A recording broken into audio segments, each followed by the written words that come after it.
पुढील वाक्यात वर्णन केलेले ईस्ट इंडिया कंपनीचे प्रशासक कोण होते? ते मुंबईचे गव्हर्नर होते. त्यांनी पुण्यात रेसिडेंट म्हणून काम केले होते. तर ते दक्षिणेत कमिशनर होते. मराठी भाषिकांचे गुणदोष त्यांना माहीत होते. रेसिडेंट म्हणून पुण्याला असताना पेशवाईचा कारभार त्यांनी जवळून पाहिला होता. तर ते होते माउंट स्टुअर्ट एलिफन्स्टन. ते 1819 ते 1827 मध्ये मुंबईचे गव्हर्नर होते. लॉर्ड कर्झनने कोणत्या साली शेतकऱ्यांना कमी व्याजाचे कर्ज मिळण्यासाठी सरकारी पतफेडी कायदा केला? बघा, लॉर्ड कर्झनने सरकारी पतफेडीचा कायदा केला होता. आणि तो कधी केला होता? तो केला होता 1904 मध्ये. बघा, लॉर्ड कर्झननेच सरकारी जे शेतकऱ्यांसाठी कमी व्याजासाठी सहकारी पतफेडी कायदा केला होता. लॉर्ड कर्झनने सहकारी पतफेडी कायदा कधी केला होता? तो 1904 मध्ये केला होता. पुढील आपल्याला काय आता जोड्या जुळवायच्या आहेत. तर सार्वजनिक बांधकाम खाते PWD ची सुरुवात केली ती लॉर्ड डलहौसीने, हे बरोबर आहे. 1857च्या उठावाच्या वेळी गव्हर्नर जनरल होता लॉर्ड कॅनिंग होता. 1857च्या उठावाच्या वेळी गव्हर्नर जनरल होता लॉर्ड कॅनिंग, म्हणजे बीला 4. Vernacular press act. Vernacular press act कोण पास केला होता? तर व्हर्नॅक्युलर प्रेस ॲक्ट पास केला होता लॉर्ड लिटन. लॉर्ड लिटननं व्हर्नॅक्युलर प्रेस ॲक्ट पास केला होता. तर भगवद्गीतेचे इंग्रजीत ट्रान्सलेट कोण केलं होतं? तर लॉर्ड कॉर्नवालिस. भगवद्गीतेचे इंग्रजी ट्रान्सलेशन कोण केलं होतं? Lord Cornwallis. बघा, सार्वजनिक बांधकाम खाते सुरू केलं होतं लॉर्ड डलहौसी, हे बरोबर आहे. 1857च्या उठावाच्या वेळी गव्हर्नर जनरल होता Lord Canning. Vernacular press act कोणी केलं होतं? तर लॉर्ड लिटनने केलं होता. भगवद्गीतेचे इंग्रजीत भाषांतर केले होते लॉर्ड कॉर्नवालिसने. कोणत्या गव्हर्नर जनरलनी इनाम कमिशन 1828 ला नेमले? बघा, इनाम कमिशन होते आणि हे 1828 मध्ये नेमले होते. तो गव्हर्नर जनरल होता Lord William Bentinck. Lord William Bentinck याने 1828 साली इनाम कमिशन नेमले होते. बघा पुढलं, त्यांनी प्रशासनाचे भारतीयकरण केले. त्यांनी अफगाण युद्धाचा शेवट केला. त्यांनी आर्म्स ॲक्ट रद्द केला. ते कोण? बघा, त्यांनी काय केले? प्रशासनाचे भारतीयकरण केले. त्यांनी अफगाण युद्धाचा शेवट केला होता. आर्म्स ॲक्ट रद्द केलं होतं. ते कोण केलेला होता? तर ते लॉर्ड रिपन. 23चा आहे, लॉर्ड रिपन. 23ला काय दुसरं ते बरोबर आहे. लॉर्ड रिपनने काय केलं होतं? प्रशासनाचे भारतीयकरण केले. अफगाण युद्धाचा शेवट सुद्धा लॉर्ड रिपनने केला होता. आर्म्स ॲक्ट रद्द केला होता लॉर्ड रिपनने. आता याच्यामध्ये चुकीची जोडी ओळखायचं आपल्याला. तर ते 24 म्हणलं चुकीची जोडी कुठली आहे?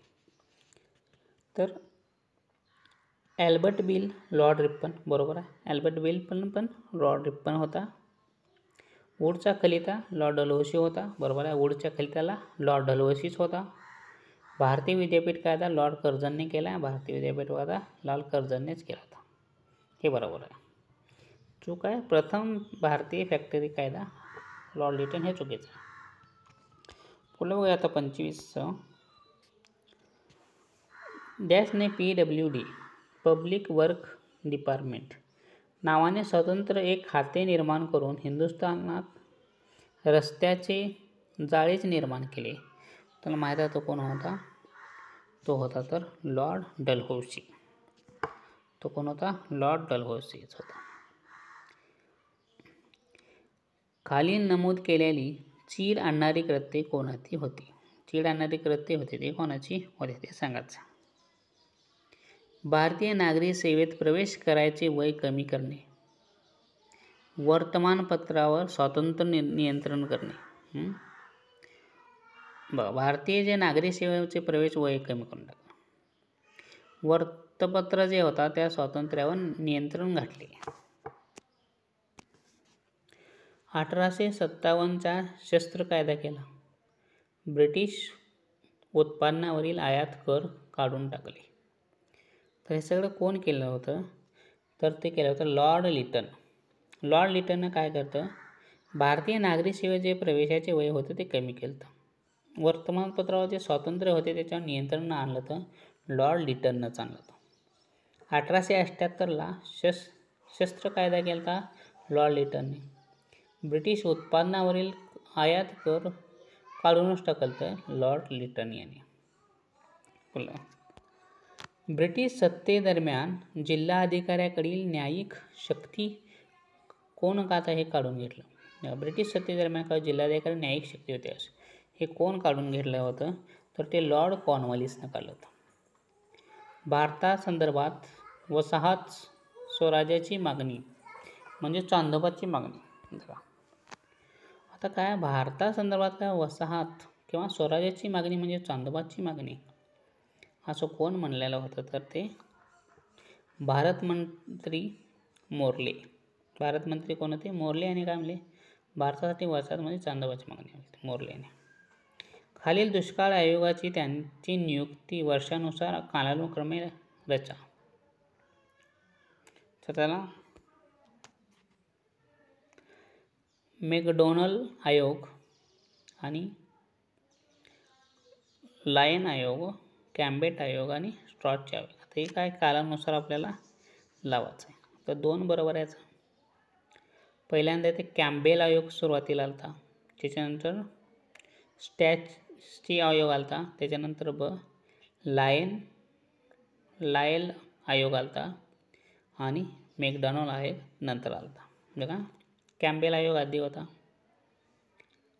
त्याच्यानंतर होता स्टॅची आयोग होता, पुन्हा होता लायल आयोग आणि मॅकडोनल आयोग होता. आता योग्य जोड्या जुळवा. Lord Bentinck grand truck road बरोबर आहे. लॉर्ड बेंटिंकने काय ग्रँड ट्रक रोड हे केलता. लॉर्ड डलहौसी सार्वजनिक बांधकाम खाते हे पण बरोबर आहे. Mukundraj Jayakar Indian road development committee बरोबर आहे. मुकुंदराज जयकरचीच इंडियन रोड कमिटी होती. Shri Walchand Hirachand Hindustan aircraft limited. बघा, हिंदुस्तान एअरक्राफ्ट लिमिटेड कोणाचं होतं? वालचंद आणि हिराचंदचं होतं. इंडियन रोड डेव्हलपमेंट कमिटी होती मुकुंदराज जयकरची. ग्रँड ट्रक रोड कोणाचा होता? लॉर्ड बेंटिंकचा होता. हे बरोबर आहे. तर खाल्ले काय चुकीचे विधान ओळखायचं. लॉर्ड कर्झन राज उपाधी कायदा हे चुकीचं आहे. लॉर्ड लिटन भारतीय शस्त्र कायदा केला बरोबर आहे. लॉर्ड लिटननं भारतीय शस्त्र कायदा केला होता. लॉर्ड रिपन प्रथम फॅक्टरी कायदा कोण पारित केला? लॉर्ड रिपनने. लॉर्ड कर्झन भारतीय विद्यापीठ कायदा केला. लॉर्ड कर्झन हे बरोबर आहे. लॉर्ड कर्झन भारतीय विद्यापीठ कायदा बरोबर आहे. लॉर्ड रिपन प्रथम फॅक्टरी ॲक्ट बरोबर आहे. लॉर्ड लिटन भारतीय शस्त्र कायदा बरोबर आहे. चला आता 35 बघू. लॉर्ड डलहौसीच्या साम्राज्य विस्तार धोरणासंदर्भात पुढील कोणते विधाने बरोबर आहेत ते सांगायचं. दत्तक वारसा नामंजूर करून सातारा नागपूर ही राज्य खालसा केलीत हे बरोबर आहे. दत्तक वारसा नामंजूर केले, सातारा आणि नागपूर राज्य खालसा केली ते बरोबर आहे. युद्धमार्गाचा अवलंब करून शिखांचे राज्य जिंकले. युद्धमार्गाचा अवलंब केलता आणि शिखांचे राज्य जिंकलं तर हे बी पण काय बरोबर आहे. गैरकारभाराच्या कारणावास्तव औदचे राज्य खालसा केले होते. बरोबर आहे. लॉर्ड डलहौसीने काय गैरकारभाराच्या कारणावास्तव औदचे राज्य खालसा केले होते. बरोबर आहे. लष्कर कारवाई करून पेशव्यांचे राज्य जिंकले हे चुकीचं आहे. म्हणजे अ, ब, क सगळं बरोबर आहेत. पर्याय क्रमांक 2.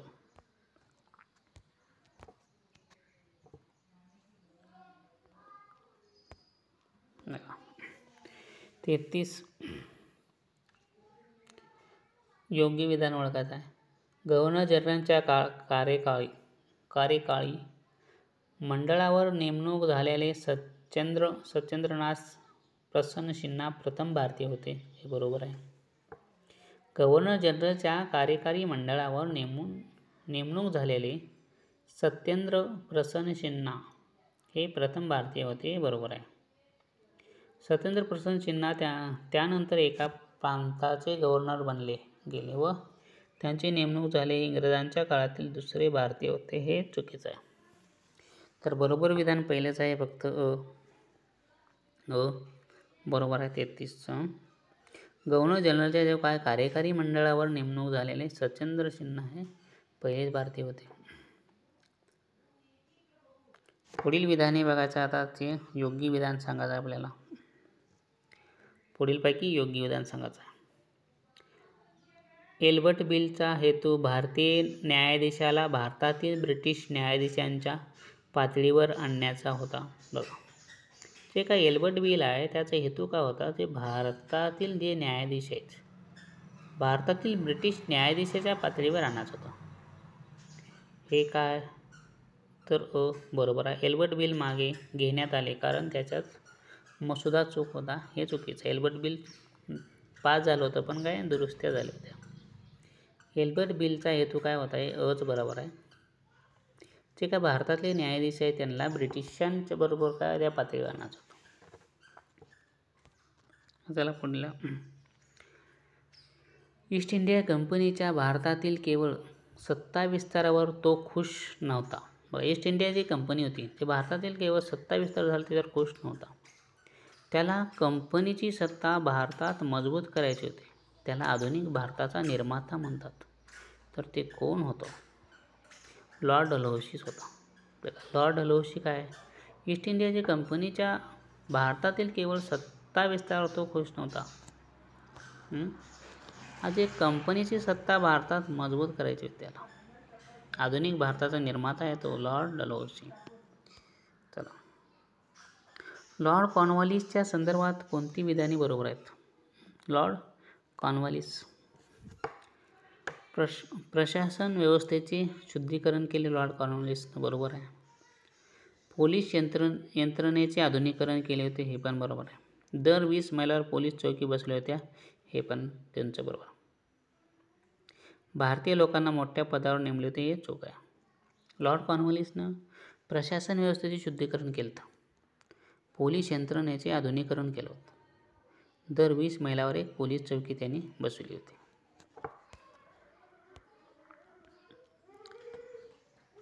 मोर्ले मिंटो सुधारण्याचे श्रेय मोर्ले यांना नसून मिंटोनाच आहे असे लेडी मिंटो यांनी म्हणणे होते.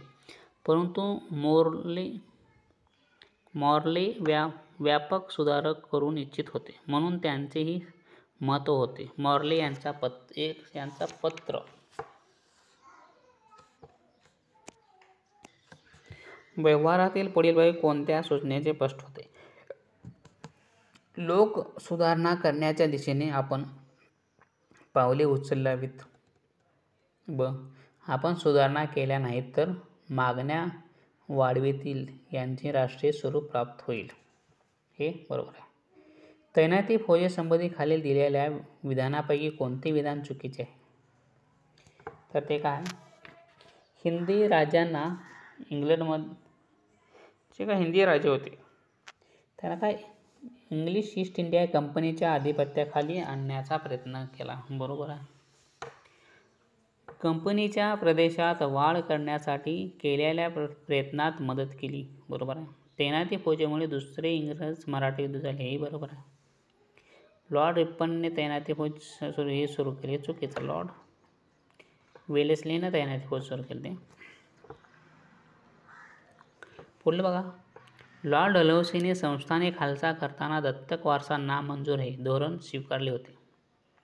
हे धोरण पूर्वी खाली दिलेल्या गव्हर्नर जनरलपैकी कोणत्या गव्हर्नर जनरलने स्वीकारले होते? बघा, डलहौसीच्या अगोदरच कोण स्वीकारलं होतं? तर ते कोण होतं? लॉर्ड ॲकलॉंड. बघा, दत्तक वारसा नामंजूरचे हे धोरण कोण आधी स्वीकारलं होतं? तर लॉर्ड डलहौसीच्या आधी लॉर्ड ॲकलॉंडनं स्वीकारलं होतं. लॉर्ड ॲकलॉंड. पुढे बघा, आयोग जोडी हे करायचा 40. अल्बर्ट बिल, लॉर्ड रिपन, बरोबर आहे. खालसा धोरण असतं तो लॉर्ड डलहौसी, बरोबर आहे. बंगालची पौडी लॉर्ड कर्झनने केलं, बरोबर आहे. काँग्रेस स्थापना लॉर्ड लिटन, चुकीचं आहे. कॉर्नवालिसचा ॲलन होने केले होते. 41. बोललं बघा. भारतात रेल्वेचे जाळे उभारण्याकरिता लॉर्ड डलहौसीने नियोजन केले. कारण काय? भारताच्या अंतर्गत भागातून निर्यातीसाठी कच्चा माल मिळवण्यात सहजता यावी म्हणून, बरोबर आहे. ब्रिटिश भांडवली गुंतवणुकीवर नफा कमविण्याकरिता मार्ग उपलब्ध करून देण्यासाठी. बघा, ब्रिटिशांचं जे भांडवली आहे त्याच्या काय गुंतवणूक आहे, त्याचा नफा कमविण्यासाठी मार्ग उपलब्ध करून देण्यासाठी. भारतात स्वस्त आणि सहज वाहतूक उपलब्ध व्हावी म्हणून, हे चुकीचं आहे. आणि ब बरोबर आहे. ब्रिटिश भारताचे गव्हर्नर जनरल केव्हापासून व्हाईसराय म्हणून ओळखू लागले? भारताचे गव्हर्नर जनरल केव्हापासून व्हाईसराय म्हणून ओळखले जाऊ लागले? हे आपल्याला इसवी सन 1858 पासून जे भारताचे गव्हर्नर जनरल व्हाईसराय झाले 1858 पासून. तैनाती फौजेची पद्धत कोणी सुरू केली? तर ती काय? लॉर्ड वेलेस्लीने सुरू केली तैनाती फौजेची पद्धत. हिंदी लोक हिंदुस्थानात जगातील परंतु आम्हाला हिंदुस्थानावर जगवायचे आहे हे असे वक्तव्य कोणाचे? हिंदू लोक हिंदुस्थानातच जगातील काय तर चुकले तर जगतील पाहिजे, परंतु आम्हाला हिंदुस्थानावर जगवायचे आहे असे वक्तव्य कोण केलं? तर ते वक्तव्य केलं होतं भारतमंत्री बक्कनहेड. भारतमंत्री कोण होता? बक्कनहेड. म्हणजे काय म्हणलं तर भारतमंत्री बक्कनहेड म्हणलं हिंदी लोक हिंदुस्थानात जगातील परंतु आमचे हिंदुस्थानावर जगायचे आहे. हिंदी लोक हिंदुस्थानात जगतील परंतु आम्हाला हिंदुस्थानावर जगायचे आहे असे वक्तव्य केलं तर भारतमंत्री बॅकहेडने.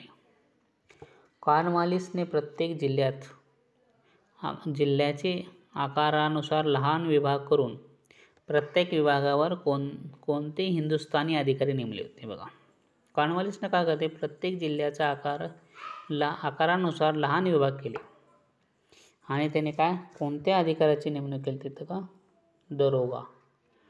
दरोगा ह्या अधिकाऱ्याची नेमणूक केली होती. बघा, कॉर्नवालिसने प्रत्येक जिल्ह्याला लहान आकारात विभागणी केली आणि दरोगा या अधिकाऱ्याची नेमणूक केली. वतपत्राच्या स्वातंत्र्यावर गदा आणणारा भारतीय भाषा वर्तमानपत्र कायदा 1878 रोजी कोणी मंजूर केला? तर तो केला होता कोणी? Lord Lytton. बघा, वृत्तपत्राचे स्वातंत्र्यावर गदा आणणारा कायदा भारतीय भाषा वर्तमानपत्र कायदा 1878ला झालता. 1878ला वर्तमानपत्राचा कायदा झाला तो लॉर्ड लिटनने केला. 1800 मध्ये कोणी हिंदी लोकांसाठी कलकत्ता येथे फोर्ट विल्यम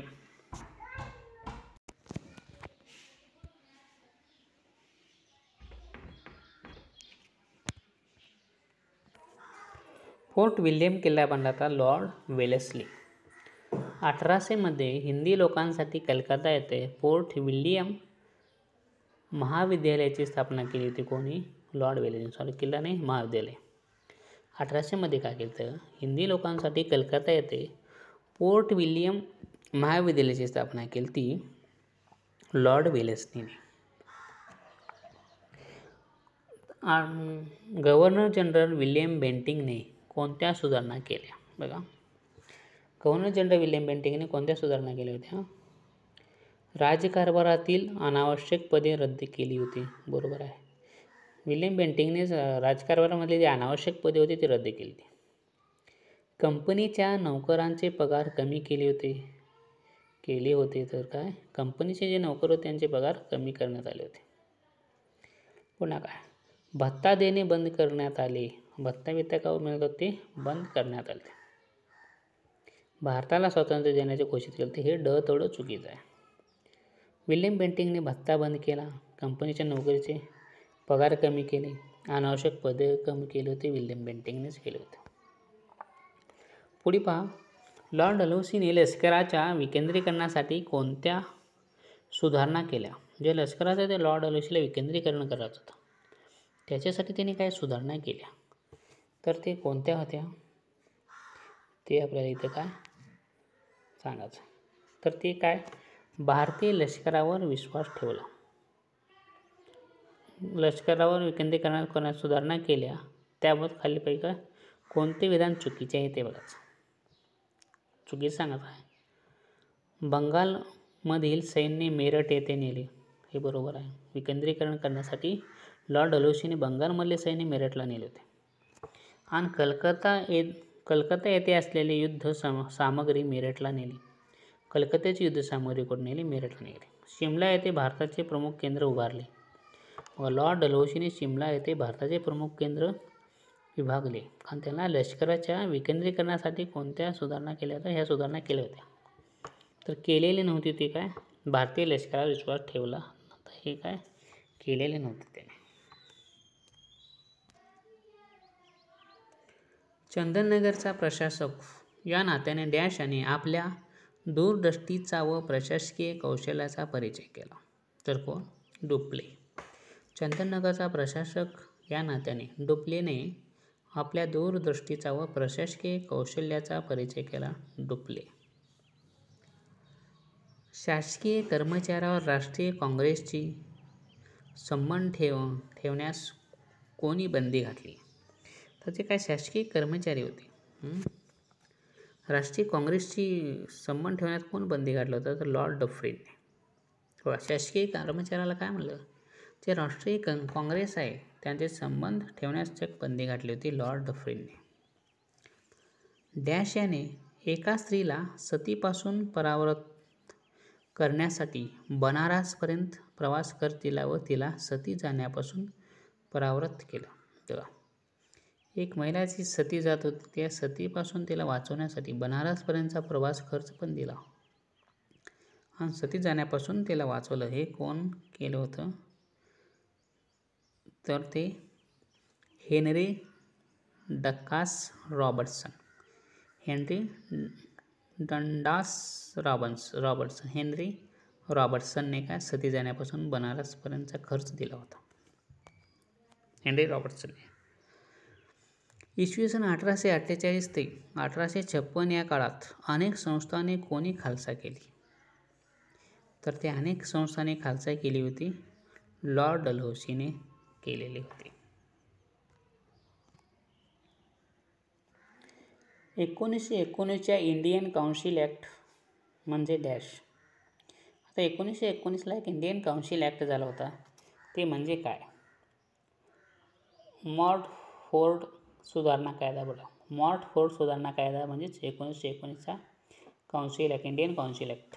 हे पुन्हा काय, 1909च्या कायद्यातील चुकांची दुरुस्ती करण्यासाठी पारित केला होता. बघा, 1919चा कायदा केला होता ते 1909मध्ये कायदा झाला होता.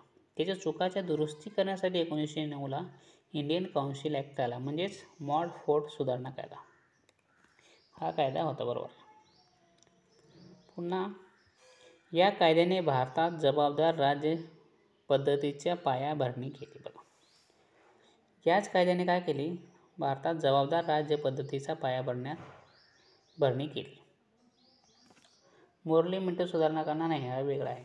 मॉडफोर्ड सुधारणा कायदा होता 1919चा. कौन्सिल ॲक्ट म्हणजेच मॉडफोर्ड सुधारणा कायदा. 1919च्या कौन्सिल ॲक्ट कशासाठी झाला तर 1909 जे कायदा झाला होता ते चुका झाल्या ते दुरुस्त करायला जातं. आणि या कायद्याने काय झालं, भारतात जबाबदार राज्य पद्धतीचा पायाभरणी झाली होती 1919च्या कौन्सिल ॲक्ट किंवा मॉडफोर्ड सुधारणा ॲक्टनुसारच भारतात पायाभरणी झाली होती. खालीलपैकी कोणते बदल 1858च्या कायद्याने घडवून आणले? 1858च्या कायद्याने काय झालं? बोर्ड ऑफ कंट्रोलर व बोर्ड ऑफ डायरेक्टर या दुहेरी सत्तेचा शेवट झाला. बरोबर आहे. 1858च्या कायद्याने काय, बोर्ड ऑफ कंट्रोलर आणि बोर्ड ऑफ डायरेक्टर ही जी दुहेरी सत्तेचा काय शेवट झाला. संसदीय मंत्रिपदाची निर्मिती झाली, हे पण बरोबर आहे. 1858 नंतर काय झालं, संसदीय मंत्रिपदाची निर्मिती झाली. भारत मंडळाची स्थापना झाली 1858च्या त्याच्यानंतर काय झालं, भारत मंडळाची पण स्थापना झाली. विधिविषयक कार्यासाठी गव्हर्नर जनरलच्या कौन्सिलचा विस्तार हे चुकीचा आहे, चुकीचा. 1858च्या कायद्याने घडून आणले, काय घडून आणले?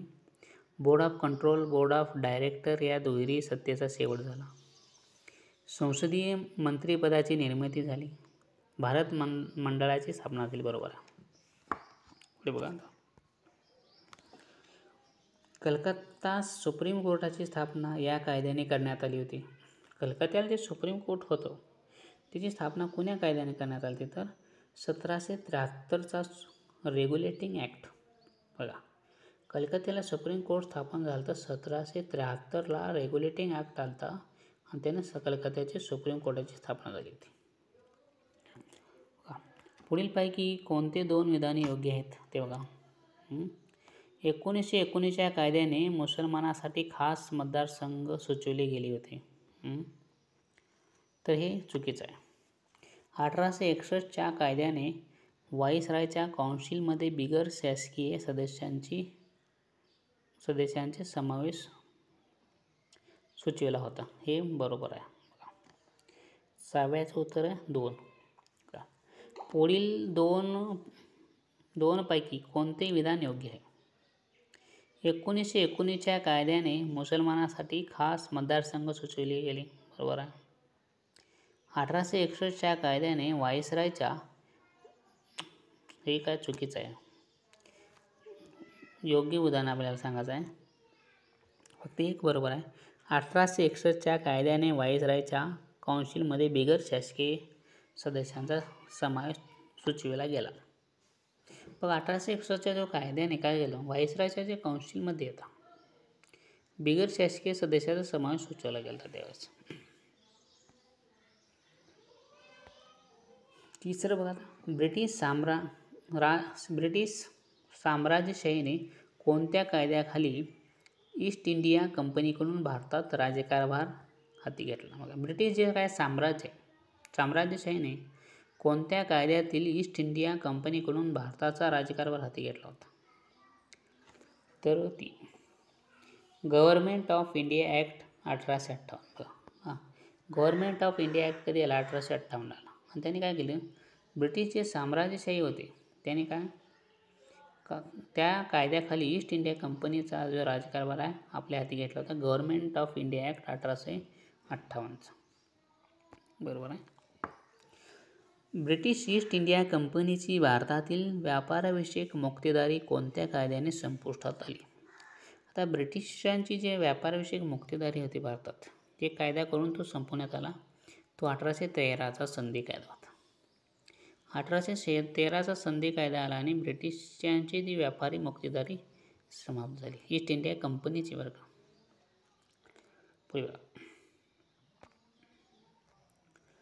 सुरुवातीला त्यांच्या भारतात येण्यावर पुष्कळ निर्बंध घातले होते, परंतु ते सर्व 1813च्या चार्टर कायद्याने घडवून टाकण्यात आले. इथून पुढे ते मोठ्या संख्येने भारतात येऊ लागले व समाजाचा भाग बनून गेले. ते लोक कोण? आता ते कोण लोक होते तर इंग्लिश ख्रिश्चन मिशनरी. बघा, सुरुवातीला ते जे इंग्लिश ख्रिश्चन मिशनरी होते, सुरुवातीला त्यांच्या भारतात येण्यावर पुष्कळ निर्बंध घातले होते. परंतु ते सर्व 1813च्या चार्टर कायद्याने काढून टाकण्यात आले. जे ख्रिश्चन मिशनरीवर होते ते निर्बंध कोण्या कायद्याने काढून टाकले तर 1813ला एक चार्टर ॲक्ट केला आणि ख्रिश्चन मिशनरीवरले काय निर्बंध काढून टाकले. येथून पुढे ते मोठ्या संख्येने भारतात आले आणि समाजाचा एक भाग बनून गेले. ते लोक होते इंग्लिश ख्रिश्चन मिशनरी. 1856च्या कायद्यात कोणत्या गोष्टीची तरतूद करण्यात आली होती? 1856चा एक कायदा झाला, ते कसे तरतूद करण्यात आली होती? विधवांना पुनर्विवाहास परवानगी. आता जे काही विधवा आहेत त्यांना पुनर्विवाहात परवानगी देण्याची होती, ते 1856च्या कायद्यात तरतूद करण्यात आली होती.